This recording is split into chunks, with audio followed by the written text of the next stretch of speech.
대표값과 산포도 하고 있었고요. 우리 지난번에는 대표값에 대해서 배웠죠.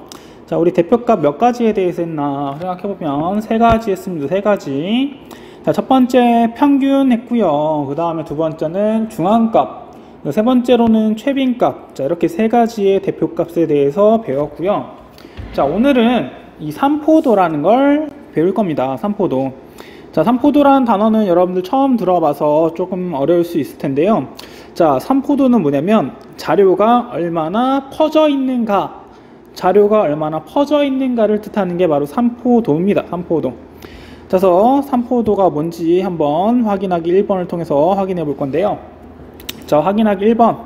다음은 두 농구팀 A, B가 6경기에서 얻은 점수를 조사하여 나타낸 것이다 라고 되어 있죠. 그래서 A팀은 점수를 6번에 이렇게 얻어서 평균 84점을 얻었고요.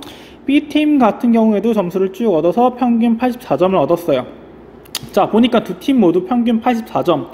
자, 보니까 실력이 좀 비등비등한 것 같아요. 자, 그래서 두 팀이 과연 점수를 어떻게 얻었는지 확인해 보려고 봤더니 1. 얻은 점수를 그래프로 나타내 보자 라고 되어 있어요. 자, A팀 같은 경우에는 지금 벌써 나타내져 있는데 어떻게 나타내져 있냐? A팀은 벌써 그래프에 나타나져 있어요. 자, 보면 자 1경기 때 91점이기 때문에 여기 보면 91점. 자, 조금 90점보다 조금 위에 찍혀 있죠. 자, 2라운드 두 번째 경기에서는 86점이니까 85점보다 좀 위쪽에. 자, 이런 식으로 우리 각각 경기에 대해서 점을 이렇게 찍어 놨어요. 자, B팀도 한번 그래프로 나타내 봅시다. 자, B팀 첫 번째 경기는 75점이에요. 그래서 첫 번째는 여기다 찍어야겠죠. 자, 두 번째는 89점이에요. 89점이면 90점보다는 조금 아래니까 이쯤 찍히면 되겠죠. 자, 그 다음에 80점. 자, 80점이니까 정확하게 여기. 그 다음에 95점이니까 여기. 그 다음에 73점이니까 대략 한 이쯤 찍히겠죠. 자, 그 다음에 여섯 번째 경기는 92점이니까 한 요만큼 찍히면 되겠다. 자, 해서 점을 찍어 놨어요. 자, 2번. 평균을 중심으로 별량이 더 많이 모여있는 팀을 말해보자 되는데, 자, 지금 평균 라인이 여기 있죠. 가운데 그려져 있어요. 자, 이 평균 라인을 기준으로 봤더니 어떠냐? A는 평균에 가깝게 점들이 분포하고 있는 걸 알 수 있어요. 자, 근데 B는 어떠냐? 봤더니 평균에 비해서 많이 떨어져 있는 값들이 상당히 많은 걸 알 수 있어요. 그쵸? 자, 평균에 비해서 B가 더 많이 퍼져 있고요. A 같은 경우에는 상대적으로 평균에 모여 있는 걸 알 수 있겠다 이겁니다. 자, 따라서 2번 평균을 중심으로 별량이 더 많이 모여 있는 팀은 당연히 A팀이 되겠다 요거죠. 자, 그래서 봤더니 확인하기 1번에서 A팀과 B팀 둘 다 평균은 84점으로 동일을 하지만 사실 실력이 더 고르게 나타나고 있는 건 A팀인 거죠. 평균에 가까운 득점을 계속하고 있기 때문에. 근데 B팀은 어떠냐 봤더니 득점이 들쭉날쭉한 걸 알 수 있어요. 자, 각 경기마다 75점을 받을 때도 있고 95점을 넣을 때도 있고 굉장히 들쭉날쭉하죠. 자, 따라서 같은 평균을 갖더라도 그 자료의 분포가 다를 수 있기 때문에 자, 그것을 우리가 나타내는 게 바로 뭐다? 산포도다라는 겁니다. 산포도. 자, 별량들이 대표값을 중심으로 흩어져 있는 정도를 하나의 수로 나타낸 값이 바로 산포도가 되겠다 이겁니다. 자, 근데 여기는 우리가 대표값을 중심으로 볼 건데 여기서 많이 사용하는 대표값은 뭐냐면 우리는 산포도는 대표값으로는 평균을 이용할 겁니다. 반드시. 자, 평균을 이용해서 자, 평균에서 얼마나 떨어져 있는가, 자, 그것을 산포도라고 얘기하겠다 이겁니다. 자, 그 보통 어떤 산포도 값이 나오냐면 자료의 별량이 평균에 모여 있을수록, 즉 평균에 모여서 AT처럼 고르게 나타내는 경우에는 그런 경우 산포도는 낮게 나옵니다. 숫자가 작게 나올 거고요. 더 많이 흩어져 있을수록 산포도는 크게 나올 겁니다. 자, 낮게보다 작게, 크게가 나올 것 같아요. 자, 별량이 모여 있을수록 산포도는 작게, 많이 흩어져 있을수록 산포도는 크게 나타난다. 자, 요겁니다. 자, 그러면 위에 다시 봤을 때, 자, 평균하고 비교했을 때 얼만큼 떨어져 있는가? 자, 요거를 보는 게 중요하겠죠. 자, 평균을 기준으로 얼만큼 떨어져 있는가? 자, 그래서 요거를 어떻게 나타낼 거냐? 편차라고 할 겁니다. 편차 첫 번째. 자, 별량이 평균하고 얼마나 차이가 나는가. 그래서 어떻게 할 거냐, 이 편차는 별량에서 말 그대로 평균을 빼주면 돼요. 그럼 그 차이를 알 수 있겠죠. 자, 편차를 통해서 별량이 평균에서 얼마나 떨어져 있는지 알 수 있다. 자, 이겁니다. 자, 근데 중요한 건 여러분들 편차를 구할 때는 반드시 별량에서 평균을 빼야 돼요. 평균에서 별량 빼면 안 되고 별량에서 평균을 빼야 돼요. 자, 그렇다면 별량이 평균보다 크다면 양수가 될 거고요, 편차가. 별량이 평균보다 작다면 편차가 음수가 나올 수 있겠죠. 자, 그럼 요거 편차까지 배웠으니까 자, 편차 한번 구해 볼게요. 자, 편차를 구해 봅시다. 확인하기 2번. 다음 자료의 편차를 구하라. 자, 줄넘기 판매량이 나와 있는데 자, 편차를 구해야 돼요. 자, 편차는 평균과 얼만큼 떨어져 있는가? 별량 빼기 평균. 그럼 당연히 뭘 먼저 구해야 된다? 네, 평균 먼저 구해야 합니다. 자, 평균 구하려면 어떻게 해요? 전부 다 더한 다음에 자료의 개수로 나눠주는 거죠. 자, 자료가 총 7개인데 자, 전부 더해 봅시다. 7, 11, 9, 6, 10, 8, 5. 자, 그다음에 7. 자, 계산하면 자, 보니까 27, 그다음에 다 더해보니까 56이 나오네요. 자, 56을 7로 나눴으니까 그 결과 평균은 8이구나 이렇게 얘기할 수 있겠죠. 자, 그럼 편차 구해볼 건데 자, 편차는 별량에서 반드시 평균을 빼는 겁니다. 자, 별량에서 평균을 빼는 겁니다. 자, 빼보면 어떻게 나올까요? 자, 7 빼기 8 하니까 마이너스 1이 되겠죠. 자, 판매량, 별량이 평균보다 작으니까 음수가 나오는 걸 알 수 있어요. 자, 11이니까 8 빼면 3. 자, 평균보다 큰 별량이기 때문에 양수가 나오죠. 자, 1, 그래서 빼보면 마이너스 2, 0, 마이너스 3. 자, 이렇게 각각의 별량에 대한 편차를 구할 수 있습니다. 자, 근데 3포도는, 자, 다시 돌아와서 3포도는, 자, 흩어져 있는 정도를 하나의 수로 나타내야 돼요. 자, 각각의 편차를 우리가 눈으로 보는 건 자료를 보는 거랑 똑같죠. 그래서 이 편차를 통해서 하나의 수로 만들어서 자, 흩어져 있는 정도를 알아보려고 했더니 자, 편차를 한번 더해보자 이겁니다.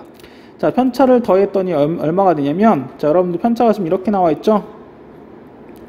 자, 이거를 다 더해보면 어떻게 되냐면 플러스도 있고 마이너스도 있고 해서 항상 자, 다 계산해보면 항상 0이 나와요.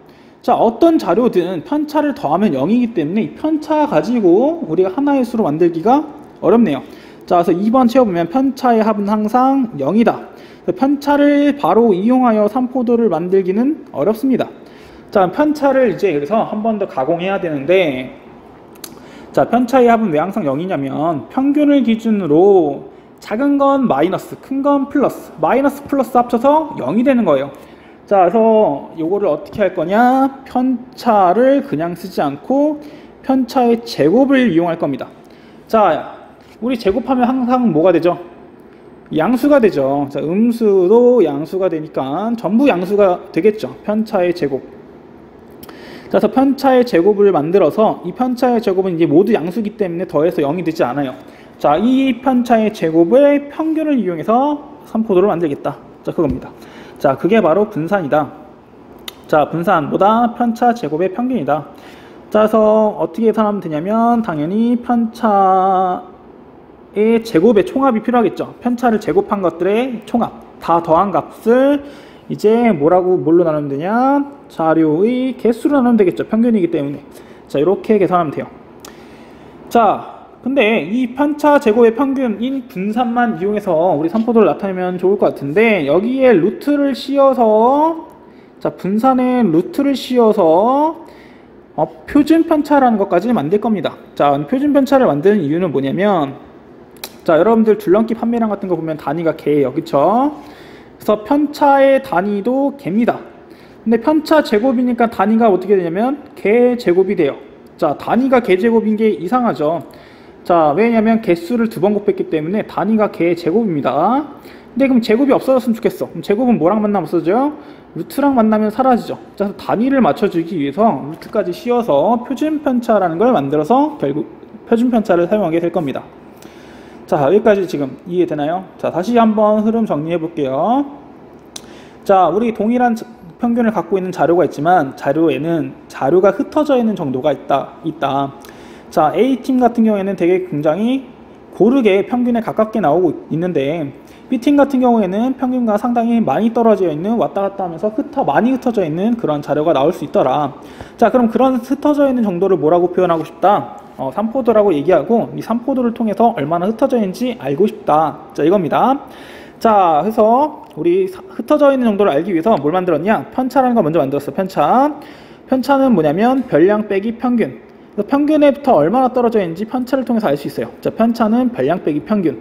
자, 근데 이 편차는 평균보다 크면 양수가 나오고요, 평균보다 작으면 음수가 나옵니다. 그쵸? 그래서 양수, 음수가 나와서 합치면 반드시 합은 0이에요. 자, 따라서 편차를 바로 이용할 수가 없으니까 이 플러스 마이너스를 통일시켜주자. 즉 제곱을 합니다. 제곱을 해서 제곱의 평균으로 하나의 수로 만들어냅니다. 자, 근데 이렇게 하나의 수로 만들어낸 걸 우리가 분산이라고 할 건데, 이 분산은 문제가 뭐냐? 단위가 기존의 제곱이 됩니다. 자, 그래서 이 제곱이 되는 단위를 우리가 다시 제곱을 떼주기 위해서 뭘 만드냐? 분산에다가 루트를 씌운 표준 편차를 만들겠다. 자, 그래서 이 분산과 표준 편차가 이제 하나의 수기 때문에 3코어도가 되는 거죠. 자, 여기까지 지금 분산과 표준 편차까지 이해되나요? 자, 근데 당연히 여러분들 뭘 볼 수 있냐면, 자, 네, 편차가 크면 자료가 많이 흩어져 있는 거겠죠. 편차가 작으면 평균에 가까운 거고, 편차가 크면 흩어져 있는 거예요. 자, 그럼 그 편차의 제곱의 평균이 크면 클수록 결국 뭐냐? 자료가 더 흩어져 있다. 즉 표준 편차가 크면 클수록 자료가 더 흩어져 있다 라는 사실을 알 수 있고요. 자, 편차가 작다, 평균에 가깝다, 자료가 흩어져 있지 않다. 그렇다면 편차 제곱의 평균인 분산도 작겠죠. 자, 자료가 흩어져 있지 않고 많이 고르게 모아져 있을수록, 그럴수록 어떻다? 네, 분산과 표준 편차가 작다 라는 것까지 기억해 주면 되겠어요. 자, 그러면은 아래에 있는 확인하기 3번 가지고 이제 분산과 표준 편차를 구하는 걸 해볼 건데, 자, 우리 순서대로 뭘 구해야 되는지 잘 생각해 보면서 가겠습니다. 자, 분산과 표준 편차. 자, 분산과 표준 편차는 삼포도는 대표값에서 얼마나 흩어져 있는가. 자, 대표값을 뭘 사용한다? 평균에서 얼마나 흩어져 있는가. 그러니까 당연히 첫 번째는 뭘 구해야 된다? 평균을 구해야 합니다. 자, 평균은 어떻게 구한다? 다 더해서 자료의 수로 나눠주면 되겠죠. 자, 그래서 이 경우에 더해보니까 얼마가 나오냐? 6 더하기 8, 14, 14에다 7 더하면 21, 21, 10 더하니까 31, 31에다 4 더하니까 35네요. 35를 5로 나누니까 평균은 7분인 걸 알 수 있어요. 배차 간격 평균 7분. 자, 편차를 구해야겠네요. 편차는 어떻게 구한다? 편차는 반드시 별량에서 평균을 뺍니다. 그래서 6에서 7 빼면 마이너스 1, 8에서 7 빼니까 1, 7에서 7 빼니까 0, 10에서 7 빼니까 3, 4에서 7 빼니까 마이너스 3. 자, 이렇게 편차 5개가 나오고요. 자, 편차의 합은 0이 되는 것도 확인할 수 있겠네요. 자, 근데 얘를 바로 이용할 수 없으니까 뭘 해야 된다? 그 다음은 내 편차의 제곱을 구해야겠죠. 자, 편차의 제곱이니까 1의 제곱 2, 1의 제곱 2래. 1의 제곱 1이죠. 이런 식으로 실수하면 안 됩니다. 자, 1의 제곱 1, 0의 제곱 0, 3의 제곱 9, 마이너스 3의 제곱 9. 자, 이렇게 편차의 제곱을 구했어요. 자, 그럼 이제 뭐 해야 한다? 편차의 제곱의 평균인 분산을 구해야겠죠. 자, 편차의 제곱의 평균이기 때문에 이 편차의 제곱을 어떻게 모두 다 더하면 되겠죠. 다시 평균 구하듯이 1, 0, 9, 9 다 더한 다음에 자료가 5개니까 나누기 5 해주면 되겠어요. 자, 그래서 편차 제곱을 다 더하면 20이고 나누기 5니까 자, 분산은 4가 됩니다. 자, 근데 어떻게 했어? 지금 제곱을 해서 평균을 구한 분산. 자, 얘는 단위가 제곱이 되기 때문에 여기다 또 뭘 해준다? 표준 편차를 구해줘야 된다. 자, 분산에다가 루트를 씌워줍니다.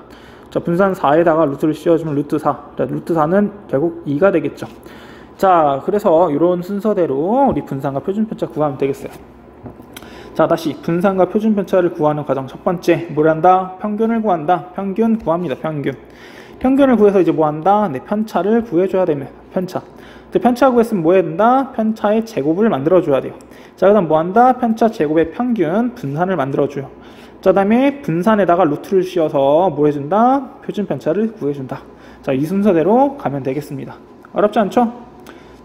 자, 그리고 다시 마지막으로 여러분들 기억해야 될 거. 자, 평균에 모여 있을수록 산포도는 작게 나옵니다. 즉, 표준 편차가 작을수록 평균에 모여 있어요. 고르게 나옵니다. 흩어져 있을수록 산포도는 크게 나옵니다. 즉, 표준 편차가 크면 클수록 더 많이 흩어져 있는 자료구나 라는 걸 알 수 있어요. 자, 그러면 여러분 봤을 때 A팀의 표준 편차가 클까요? B팀의 표준 편차가 클까요? 네, B팀의 표준 편차가 더 큽니다. A팀의 표준 편차가 더 작습니다. 자, 이렇게 기억하면 되겠어요.